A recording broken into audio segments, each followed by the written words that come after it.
Olá pessoal, tudo bem? Quer entender por que rentabilidade alta nem sempre é indicador de bom negócio? Para isso a gente tem que entender um pouquinho sobre valor, preço e rentabilidade. Então já quero pedir para você deixar o seu joinha aí e vamos para o vídeo. Bom, e nós vamos iniciar falando então sobre o preço. Assim que a gente definir aqui o conceito de preço, a gente fala de valor e de rentabilidade. Antes disso também eu queria fazer um parênteses, queria dizer que eu não sou técnico, não sou economista, não sou especialista na área. O meu objetivo aqui é criar esse espaço para a gente conversar conceitualmente sobre esses temas, que eu acho que é super importante, tanto para quem investe em imóveis quanto para os construtores, pessoas aí interessadas nesse assunto. Então o que eu quero trazer aqui é a minha experiência prática que eu trago aí de anos trabalhando com imóveis, comprando, vendendo, errando, acertando e o aprendizado que eu tive, tá? Então vamos lá. O preço, ele é uma informação e transmite para a gente duas mensagens. A primeira é a escassez e a segunda é a expectativa. Vamos falar primeiro sobre escassez. Vamos imaginar um loteamento. Quando o loteamento inicia a venda dos terrenos, você tem lá 200, 300, 500 terrenos. O preço é 1. A partir do momento que os lotes vão sendo vendidos, as construções iniciam, os preços dos lotes vão aumentando. Ou seja, no início do loteamento existia uma abundância de oferta de terrenos. O preço era 1.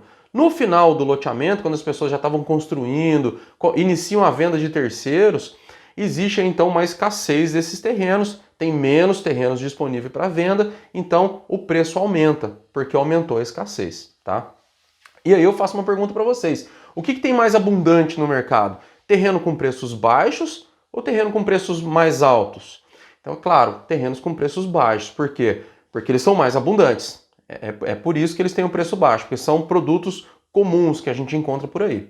Os terrenos com preços mais altos, aí a gente começa a esbarrar no conceito de valor, eles são terrenos escassos. Então, por isso, o preço deles é mais alto.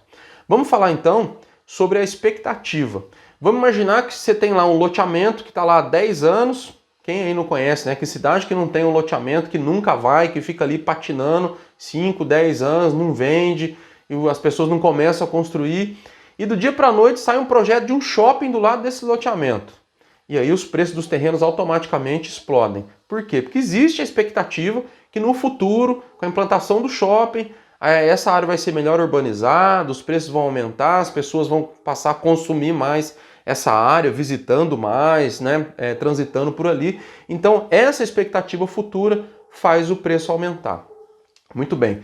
Para nós aqui, vamos ficar com a parte conceitual do preço vinculada à escassez. Por quê? Quando eu falo aqui nos vídeos que hoje eu aprendi a buscar apenas terrenos que eu considero premium, são terrenos que são escassos.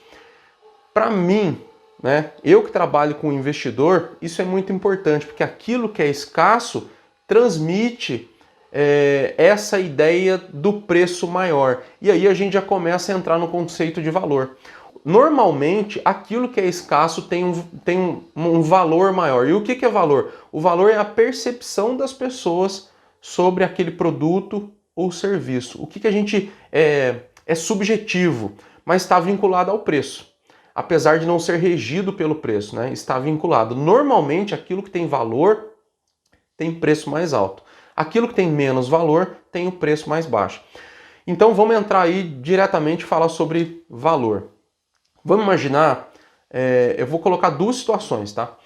Vamos imaginar um terreno para a gente comprar e empreender, tá? Duas hipóteses aí de compra. No primeiro terreno ele está a 500 metros de um shopping, está próximo, no máximo 1 quilômetro de um grande supermercado. Vamos imaginar as grandes marcas aí, Pão de Açúcar, Carrefour, essas marcas grandes aí de supermercado. Está próximo de bancos, tem acesso fácil a transporte público, seja ele ônibus, metrô. Quando você abre o aplicativo do Uber, está cheio de carro ali em volta. E você anda por lá, o terreno ele é bem urbanizado, as ruas você vê que são planejadas largas, as calçadas são limpas, as casas estão sempre pintadinhas, bonitas.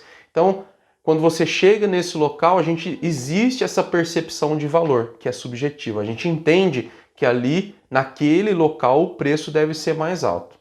Beleza? Então agora vamos para o exemplo número 2, falando de valor ainda, tá?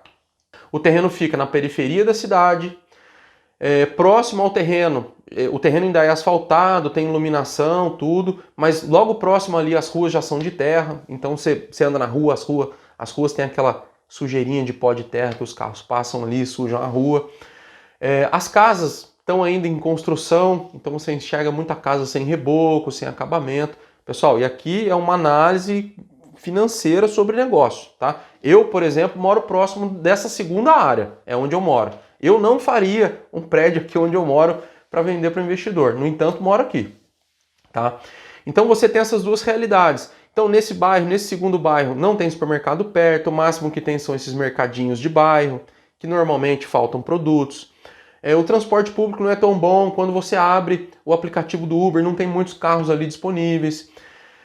A maioria das escolas são escolas públicas, ali próximo, então não tem uma infraestrutura consolidada. Tá? Voltando para a primeira opção, normalmente quando você tem um loteamento em um bairro bom, mas o loteamento ainda está no início, eu também não considero que é uma boa alternativa. Tá? Por quê? Porque a gente não sabe o que aquele bairro vai virar ainda. Eu prefiro escolher terrenos aonde já esteja consolidado, o terreno já está urbanizado, já tem tudo ali próximo, a gente já sabe, já consegue enxergar no entorno o tipo de construção que está ali, você já tem prédio, casa, banco, tudo ali em volta. Então você já tem ali o valor estabelecido, entenderam? Então, quando a gente fala de valor é isso, é subjetivo. É subjetivo, mas está ligada muito à questão do preço lá na escassez, tá? E o que é a rentabilidade? Vamos falar na rentabilidade nua e crua, um exemplo super simples. Vamos imaginar que eu investi em um imóvel, comprei esse imóvel por 100 mil reais e coloco ele para alugar por R$1.000. Então esse imóvel, ele me rende 1% ao mês. Tá? Esse é um tipo de exemplo bem claro sobre rentabilidade. Rentabilidade é aquilo que aquele ativo te gera mensalmente. Podemos definir assim, tá? Mais uma vez, é o meu conceito, o meu entendimento sobre essas questões que eu acho que são importantíssimas. Agora a gente vai juntar essas três coisas, eu vou dar um exemplo para vocês e vamos então analisar um tipo de investimento específico. Vamos pegar isso que nós aprendemos aqui discutimos aqui sobre preço, que preço está ligado à escassez, aquilo que é mais escasso tem o maior preço, aquilo que é menos escasso, né, ou seja, é abundante, tem um preço menor. A rentabilidade é o quanto eu pago por aquilo e o quanto que aquilo me rende por mês, quanto que eu consigo fazer de renda. E o valor é a percepção, é aquele julgamento subjetivo. Eu chego num local, olho para aquele produto ou serviço, ou para aquele terreno, para aquele bairro, me encanto, me apaixono com aquilo, então aquilo tem alto valor. Tá? Não existe rentabilidade alta com risco baixo. A rentabilidade arrasta o risco. Quanto maior a rentabilidade, maior o risco. Eu sei que no apartamento que eu alugo aqui imobiliado com rentabilidade de 1,1%, o risco que eu tenho embutido nesse negócio é maior de quem tem uma rentabilidade menor. Claro, eu acho que com a minha experiência eu consigo tornar esse negócio mais dinâmico, mais eficiente e extrair o potencial dele. Mas eu sei que eu não vou conseguir 2, 3% numa locação sem aumentar o risco também. Então toda vez que eu vejo um investimento com 2, 3% de rentabilidade, 4% de rentabilidade, já me acende uma lanterna. Por quê? Eu sei que a rentabilidade alta ela não é sustentável, ela não dura muito tempo, tá? Ao contrário do valor. E aí eu queria trazer a atenção de vocês para o valor. O valor, ele resiste ao tempo. Então, diferente da rentabilidade, que a longo prazo não se sustenta uma rentabilidade alta, o valor ele tende a melhorar com o tempo. Então é por isso que eu compro e construo o valor, eu dou muito mais importância para o valor do que para a rentabilidade. E é para isso que eu queria trazer e chamar a atenção de vocês aqui, na verdade, nesse vídeo. Para a gente ficar muito atento sobre rentabilidade e valor. Porque apesar de rentabilidade chamar muito a nossa atenção, você vai falar, pô, estou com a rentabilidade de 3% ao mês, 4% ao mês. Realmente, mas isso não é sustentável a longo prazo, 5, 10, 15, 20 anos, diferente do valor. Se você tem um imóvel bem localizado, essa localização tende a valorizar muito mais do que proporcionalmente um imóvel que tem uma localização ruim. Então agora eu vou dar um exemplo para vocês e a gente vai fazer uma análise sobre esse exemplo. Bom, então vamos para o exemplo que eu vi essa semana na internet.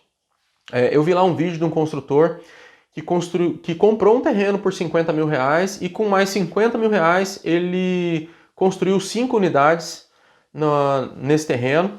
E aí o custo total do projeto ficou em 100 mil reais, dividido por 5 unidades, cada unidade ficou para ele por 20 mil, e ele diz lá que aluga por 600 reais cada unidade. Então ele obtém uma rentabilidade aí de 3%.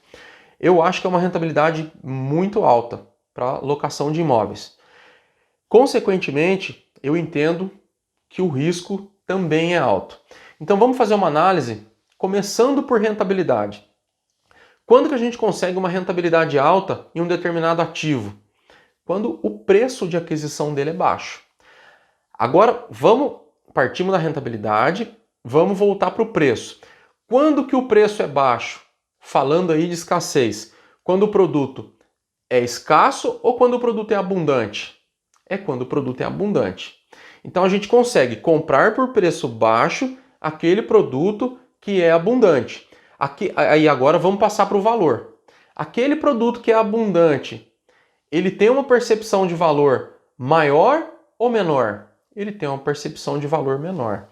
Então quando a gente entende que logo no começo do vídeo que ele disse que comprou o terreno por 50 mil reais, eu já imaginei que era um terreno comum, que não tinha uma localização privilegiada. E pessoal, parênteses aqui, eu não estou dizendo que o empreendimento dele está errado, que é ruim, nada disso. Eu estou fazendo uma análise baseado nos conceitos que nós estamos vendo aqui.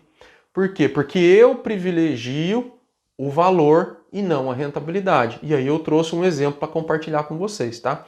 Então vamos dar sequência aí. Quando a gente tem uma rentabilidade muito alta, dificilmente a gente tem um valor muito alto. Porque essas duas coisas não caminham junto. Eu não consigo comprar um valor alto, eu não consigo ter um preço baixo num terreno que tem um valor alto, numa localização com valor alto. Consequentemente, me amarra a ter uma rentabilidade muito alta. Então, para eu ter uma rentabilidade muito alta, eu preciso elevar o meu nível de risco e partir para aquilo que tem menos valor. E aí tem algumas coisas que ajudam a formar o que a gente chama de valor. Eu pretendo fazer outros vídeos falando disso, mas não é só a localização. Então, por exemplo, eu vi... Tem na internet investidores que fazem prédios, por exemplo, de apartamentos ou kitnets, que não regularizam o prédio, não individualizam matrícula, não tem auto de vistoria do corpo de bombeiro. Eu já vi vídeos que tem a instalação de gás é claramente irregular, as pessoas levam um botijão de gás, aquele P13, para dentro das kitnets ou dos apartamentos. Toda essa falta de estrutura faz com que o custo diminua. Consequentemente, aumenta o risco. Porque vamos imaginar, você tem um prédio que não tem a BITSE, não tem a auto de vistoria do corpo de bombeiro, porque se é um condomínio multifamiliar, tem que ter o auto de vistoria do corpo de bombeiro, né? Você não tem seguro do seu patrimônio. Você imagina se pega fogo nesse... Vamos imaginar que não tem ninguém lá no prédio, pega fogo no prédio, acaba o seu patrimônio, não tem seguro. Porque a seguradora não assegura o prédio sem o auto de vistoria do corpo de bombeiros. E se ela fizer o seguro, na época que tem o auto de vistoria do Corpo de Bombeiros, no meio do caminho vence o auto de vistoria e você não renova e tem um sinistro, a seguradora não paga. Então, o que eu quero trazer para vocês aqui é essa percepção do risco, rentabilidade e valor. E o preço está aqui no meio. Então, por exemplo, como que você vai comprar um terreno que tem valor, ou seja, tem uma percepção, uma região, uma localização muito boa, você vai ter lá direitinho projeto aprovado na prefeitura, com número de vagas adequado, você vai obter o ABITSE, obter o auto de vistoria do Corpo de Bombeiros, constituir condomínio, colocar o prédio no seguro. Como que você vai cercar todas essas garantias para manter esse valor alto, porque é isso que mantém o valor do negócio alto, e ao mesmo tempo ter uma rentabilidade alta? As duas coisas não caminham juntos. Entendeu? Então, obrigatoriamente, se a rentabilidade é alta, o risco aumenta. Então, assim, ou eu estou fazendo uma construção irregular, corro o risco da prefeitura ir lá embargar. Ah, mas nunca acontece. Nunca acontece. Você pode não ter visto acontecer. Eu já vi prédios, por exemplo, embargados porque não seguiu lá a legislação municipal. Então, se eu não obedeço lá o projeto, se eu não defino lá o número de vagas suficiente, se eu não tenho um projeto de gás né? Se eu não tenho, tem um vídeo aí que eu mostrei a central de gás lá bonitinha no prédio, né? Autorizada pelo bombeiro, com projeto, com tudo bonitinho. Se eu não constituo condomínio, se eu não ponho o imóvel no seguro, eu não entendo. Eu vi um vídeo na internet, eu acho que são 12 kitnets. E o cara fala no vídeo que ele não fez, economizou com extintores, com auto de vistoria do Corpo de Bombeiros. Ou seja, automaticamente ele não tem seguro daquele patrimônio dele. Aí o cara anda num carro de 30, 40 mil reais com seguro e o empreendimento dele lá de $500 mil não tem seguro. Então, vocês entendem o que eu estou dizendo sobre rentabilidade, valor e risco? Não tem como. Quanto maior a rentabilidade, maior o risco. Eles andam junto aqui. Eu queria trazer essa percepção para vocês. Eu acho que é importante a gente ir formando essa estrutura conceitual sobre o negócio de investimento em imóveis. Eu sempre procuro comprar valor. E eu sei que comprando valor a minha rentabilidade é limitada. O que eu tento fazer é aumentar a eficiência desse imóvel. Então eu vim aprendendo isso ao longo dos anos. Como construir, porque a economia real mesmo, você vai conseguir controlar custos no projeto. Então como que eu vou construir um projeto para ser eficiente? Como que eu vou mobiliar esse apartamento? Como que eu vou trabalhar a locação e alcançar ali a rentabilidade que eu entendo que é máxima nos imóveis, de 1,1%, 1,2% ao mês. Contudo aqui garantindo que o valor tá seguro. Eu procuro não caminhar para esse lado aqui na economia do custo a qualquer custo, economizando com bombeiro, com licenças, enfim, com um monte de coisa que lá na frente, se vocês puderem ver o vídeo sobre análise de risco, se acontecer um acidente, acontecer alguma coisa, game over, você está fora do jogo, tá? Então agradeço você ter assistido o vídeo até aqui, peço para você se inscrever no nosso canal, acompanhar os nossos vídeos e valeu e até o próximo vídeo.